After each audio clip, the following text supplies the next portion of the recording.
দর্শক, আমরা এই মুহূর্তে সরাসরি যুক্ত হয়েছি। আপনাদেরকে যদি জানিয়ে রাখি যে নোয়াখালী সুবর্ণচর উপজেলার ৮ নং মোহাম্মদপুর ইউনিয়ন যেটি রয়েছে সেটার ৯ নম্বর ওয়ার্ডে আমরা বাবুল মেম্বারের সবজির আড়তে আছি এই মুহূর্তে।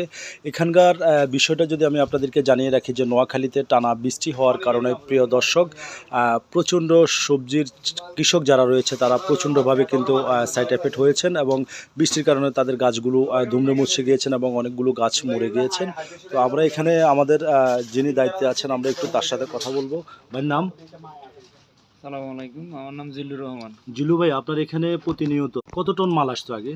60 থেকে 70 টন মাল আসে, কিন্তু বৃষ্টির কারণে অনেক গাছগুলো মরে গেছে বা রোডের পরিস্থিতি খারাপ, সকল কিছু মিলেই মানে এখন আমাদের এখানে আরো তো মাল প্রায় তার অর্ধেকও আসে না, অনেকটাই কমে গেছে। গাছ কি মরে গেছে সব? হ্যাঁ, গাছ প্রায় মরে গেছে, কিন্তু কিছু গাছ আছে মোটামুটি মানে চলার মতো। যেখানে 70 টন 80 টন আসার কথা সেখানে 5-6 টন মাল 500 আসছে। টন মাল আসে, এটা তো কিছুই না। কিছুই না।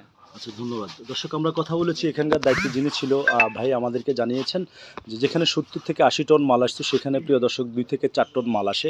আসলে বৃষ্টির কারণে কিন্তু সব কৃষক কিন্তু একেবারে মাথায় বাড়ি। তো আমরা এখন এখানে কথা বলবো একজন স্থানীয় কৃষকের সাথে। আপনার নাম? মোহাম্মদ তারেক। তারেক না? এখানে কি অবস্থা?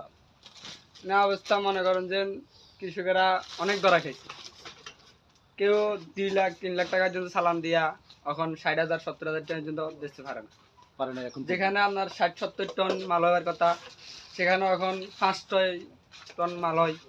মনে করেন যে বিহারিরাও প্রথম আসিল, এখন বিহারিরাও ধরা খাইছে। একটা বিহারি 10 লাখ 12 লাখ টাকার পর্যন্ত মার খাইছে। এখন মনে করেন যে যেখানে মাল হওয়ার কথা 70 টন এখন সেখানে মাল হয় 6 টন। মনে করেন যে এটাই 5 টন এইভাবে। হ্যাঁ। ধন্যবাদ। প্রিয় দর্শক, আমরা এখানকার একজন কৃষকের সাথে কথা বলেছি, সেও আমাদেরকে এমনটাই নিশ্চিত করেছেন যেখানে 60 থেকে 70 টন মাল হতো সেখানে মাল হচ্ছে 4 থেকে 5 টন। প্রিয় দর্শক, তো এই ছিল আমার কাছে নোয়াখালী সুবর্ণচর উপজেলার প্রিয় দর্শক 8 নং মোহাম্মদপুর ইউনিয়নের 9 নম্বর ওয়ার্ড থেকে সর্বশেষ।